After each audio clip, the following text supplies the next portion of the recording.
Hello. Okay. तो students हम discuss कर रहे थे जो चैप्टर है how I taught my grandmother to read. मैंने अपनी दादी जी को पढ़ना कैसे सिखाया। आपका ये NCERT class 9th English book का कावेरी जो नाम है बुक का, न्यू जो बुक आई है NCERT की, उसका ये पहला चैप्टर है how I taught my grandmother to read. तो पहला पार्ट हमने डिस्कस कर लिया था। अगर आपने नहीं देखा तो इस वीडियो के डिस्क्रिप्शन बॉक्स में मैं लिंक डाल दूंगा, आप पार्ट 1 वीडियो देख लेना। ये पार्ट 2 वीडियो है। तो सेकंड पार्ट शुरू होता है कि आई could not understand why my 62-year-old grand mother was telling me a 12-year-old the story of her life in the middle of the night. तो हमने जस्ट कहानी कहाँ पे छोड़ी थी कि जो दादी अम्मा हैं, ग्रैंड मदर हैं लड़की की, वो रात में आके टेरेस पे छत पे उसके पास बैठ के लड़की के अपनी जीवन की कहानी बता रहे हैं। तो तब वो समझ नहीं आ रहा था उस 12 साल की बच्ची को कि मुझे मेरी दादी अम्मा 62 ईयर्स की जो हैं वो मुझ जैसी छोटी बच्ची को जो 12 साल की है आधी रात को, मिडल ऑफ द नाइट, ठीक है, आधी रात को अपनी ज़िंदगी की कहानी सुनाने क्यों बैठी है मेरे पास आके। उसको समझ नहीं आ रहा था। But I knew I loved her immensely. लेकिन मुझे ये पता था कि मैं उसको बहुत प्यार करती हूँ, दादी को। इमेंसली का मतलब हो गया एक्सट्रीमली, बहुत ज़्यादा। And there had to be some reason why she was talking to me. और कुछ तो बात रही होगी, कुछ तो कारण होगा कि दादी आधी रात को अपनी ज़िंदगी की कहानी मुझ जैसी छोटी बच्ची को क्यों बता रहे हैं। I looked at her face. मैंने उनके चेहरे पे देखा, चेहरा देखा उनका। It was unhappy. वो नाखुश थी और उनकी आंखों में आंसू थे। हर eyes were filled with tears. She was a good looking lady. बहुत अच्छे दिखते थे मेरी दादी।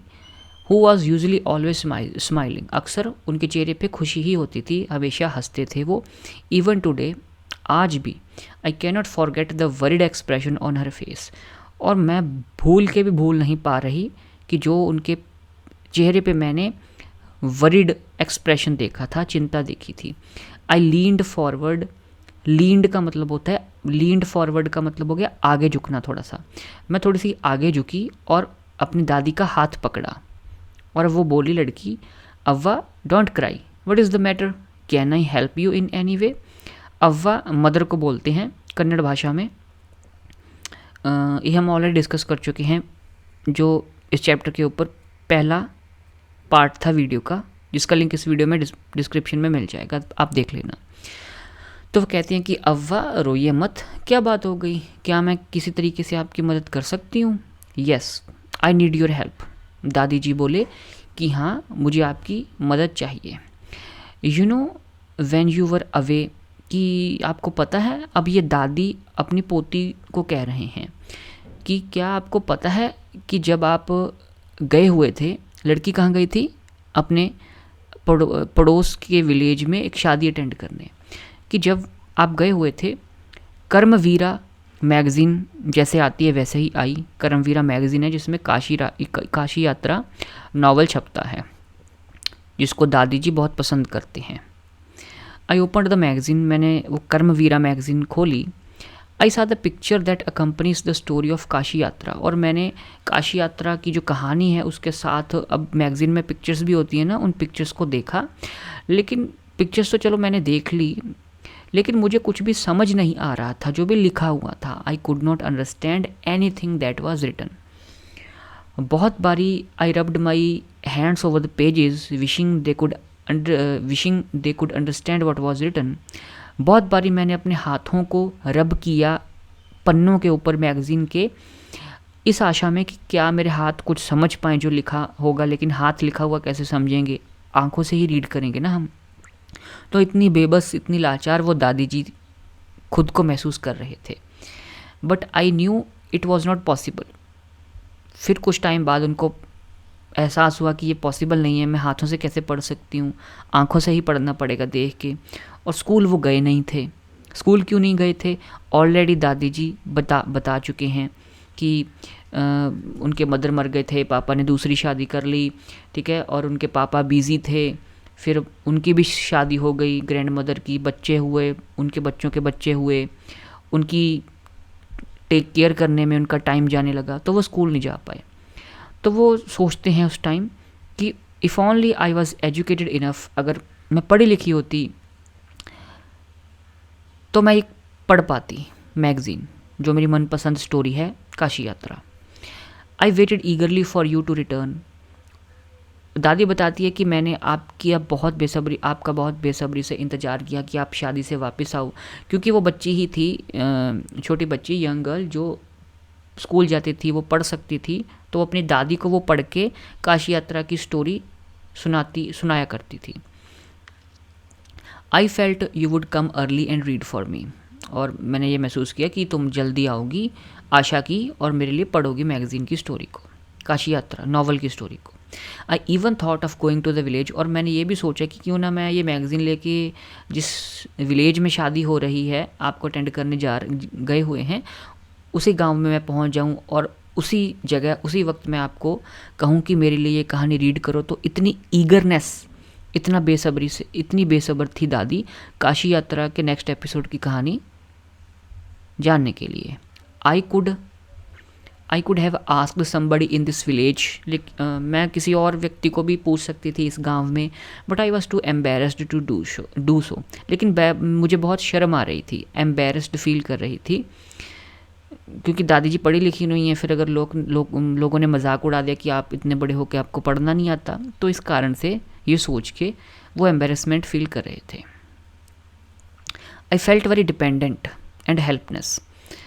मुझे ऐसा फील हो रहा था कि मैं कितनी निर्भर हूँ, डिपेंडेंट हूँ आपके ऊपर, कितनी हेल्पलेस हूँ, कितनी लाचार हूँ कि खुद से मैं पढ़ नहीं सकती। वी आर वेल ऑफ का मतलब होता है हम अच्छे खासे हैं, फाइनेंशियली अमीर हैं।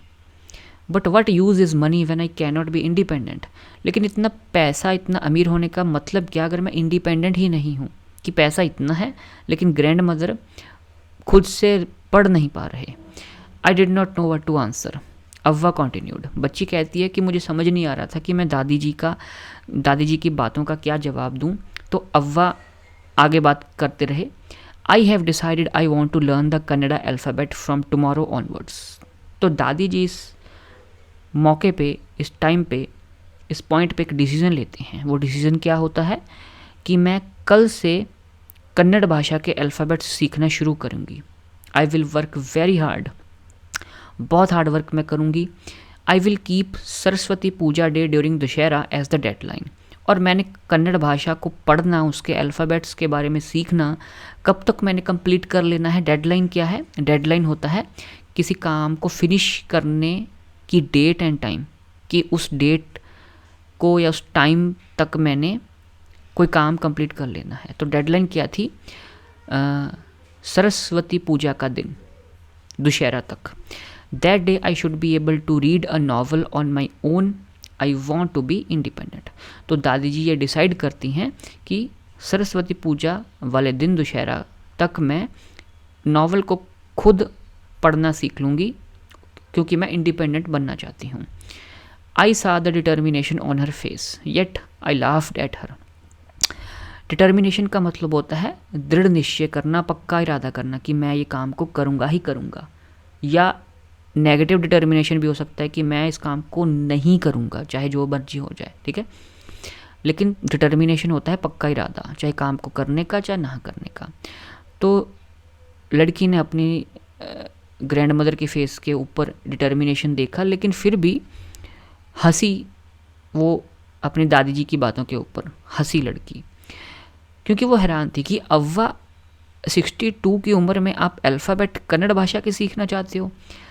All your here is grey, आपके सारे बाल ग्रे हो चुके हैं, यानी कि सफ़ेद हो चुके हैं। इंग्लिश में सफ़ेद हुए हुए बालों को ग्रे हेयर कहते हैं। आपके हैंड्स रिंकल्ड हैं, झुर्रियाँ पड़ी हुई हैं, मुरझाए हुए हैं आपके हाथों की स्किन। आप स्पेक्टेकल्स, आप चश्मा पहनते हो और आप इतना काम करते हो किचन में, आपको टाइम ये सब कैसे मिलेगा? Childishly I made fun of the old lady but she just smiled. तो जो बच्ची थी वो यंग थी, तो बचपने में चाइल्डिशली उस बच्ची ने अपनी ओल्ड लेडी का, ग्रैंड मदर का मजाक उड़ाया, लेकिन ग्रैंड मदर कुछ बोली नहीं। वो हल्का सा मुस्कुराई और कहा कि फॉर, बहुत पते की बात है, for a good cause if you are determined, या डिटरमिंड पढ़ लो, determined, you can overcome any obstacle. Obstacle का मतलब होता है रुकावट, कॉज का मतलब होता है कारण, ओवरकम करने का मतलब होता है किसी चीज़ को सॉल्व कर लेना, या ओवरकम एनी ऑब्स्टेकल का मतलब होता है किसी मुश्किल के पार चले जाना उसको सॉल्व करके। डिटरमिंड यानी कि पक्का इरादा उन्होंने किया हुआ था। दादी जी कहती हैं कि अगर आपका कारण अच्छा है और सही है, और अगर आप डिटरमाइंड हो उस कारण को, उस काम को पूरा करने के लिए जो अच्छा काम है, तो आप किसी भी डिफ़िकल्टी, मुश्किल, ऑब्स्टेकल का सामना करके सॉल्व कर सकती हो उस प्रॉब्लम को। मैं बहुत हार्ड वर्क करूँगी,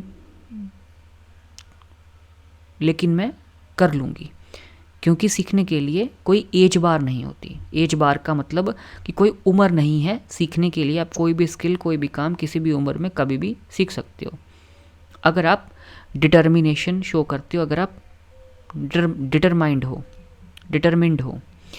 नेक्स्ट डे ऑनवर्ड्स, अगले दिन से मैंने अपनी ट्यूशन स्टार्ट कर दी, दादी जी को ट्यूशन देना स्टार्ट कर दिया। अव्वा बहुत ही बढ़िया स्टूडेंट थे, बहुत ही wonderful. Amount of homework she did was amazing. मैं उनको होमवर्क देती और दादी जी होमवर्क बहुत अच्छे से करती। वो दादी जी रीड करते, पढ़ते, रिपीट करते, जो पढ़ा है उसको रीड किया उसको फिर रिपीट करते, लिखते और रिसाइट करते, बोल के सुनाते। I was her only teacher. मैं अपनी दादी जी की अकेली इकलौती टीचर थी, and she was my first student. और मेरे पहले विद्यार्थी, मेरे पहले स्टूडेंट मेरे दादी जी ही थे। Little did I know then, और मुझे उस टाइम पे इस बात का बिल्कुल भी नहीं पता था कि एक दिन क्या होगा कि I would become a teacher in computer science and teach hundreds of students. और मुझे बिल्कुल भी नहीं पता था उस टाइम पे कि जब मैं अपनी दादी जी को पढ़ा रही थी कि मैं एक दिन में कंप्यूटर साइंस की टीचर बनूंगी और हंड्रेड्स ऑफ स्टूडेंट्स को, हज़ारों बच्चों को, 100 बच्चों को, बहुत बच्चों को मैं पढ़ाऊंगी।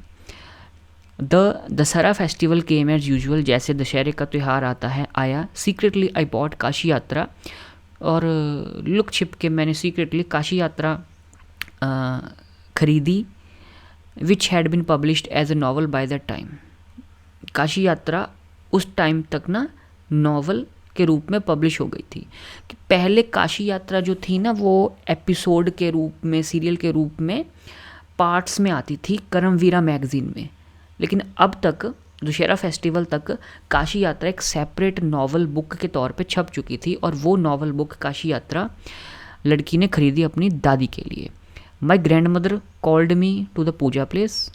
जो पूजा करने की जगह थी वहाँ पे दादी जी ने मुझे बुलाया और made me sit down on a stool. एक स्टूल के ऊपर बैठने के लिए कहा। स्टूल फट्टी हो सकता है, मेज हो सकता है, ठीक है। She gave me a gift of frock material. मुझे दादी जी ने एक तोहफा दिया फ्रॉक मटेरियल का, यानी कि फ़्रॉक सिलने के लिए कपड़ा दिया, frock material. Then she did something unusual. Unusual का मतलब होता है कि कोई ऐसी चीज़ जिसको आपने सोचा नहीं था वो हो गई। अनयूजुअल, स्ट्रेंज, स्ट्रेंज का मतलब हो गया स्ट्रेंज, ठीक है। अनयूजुअल यानी कि समथिंग स्ट्रेंज।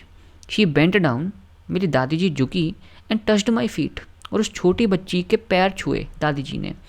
मुझे सरप्राइज़ हुआ, and I was surprised and taken aback. Taken aback का मतलब क्या होता है? सरप्राइज्ड बाय समथिंग अनएक्सपेक्टेड, कि आपने सोचा नहीं था, कुछ चीज़, आप कोई ऐसी चीज़ हो गई जो आपने नहीं सोची थी, और उससे आपको शॉक, सरप्राइज़ लगा कि ये क्या हो गया। Elders never touch the feet of youngsters. ये सीधी सी बात है कि जो आपके बड़े हैं वो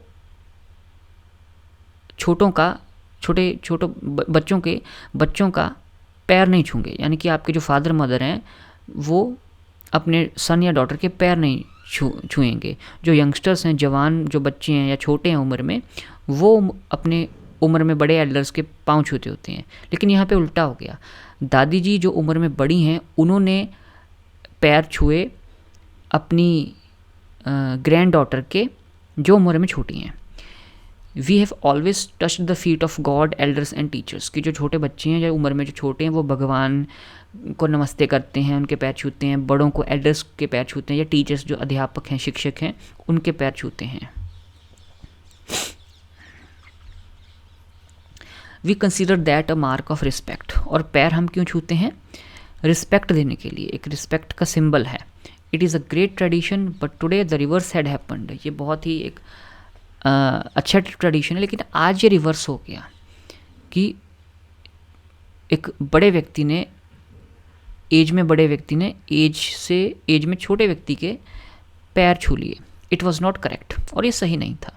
तो दादी जी कहती हैं कि बेटा, I am touching the feet of a teacher not my grand daughter, मैं अपनी पोती के पैर नहीं छू रही, मैं एक अध्यापक, एक शिक्षक के पाँव टच कर रही हूँ।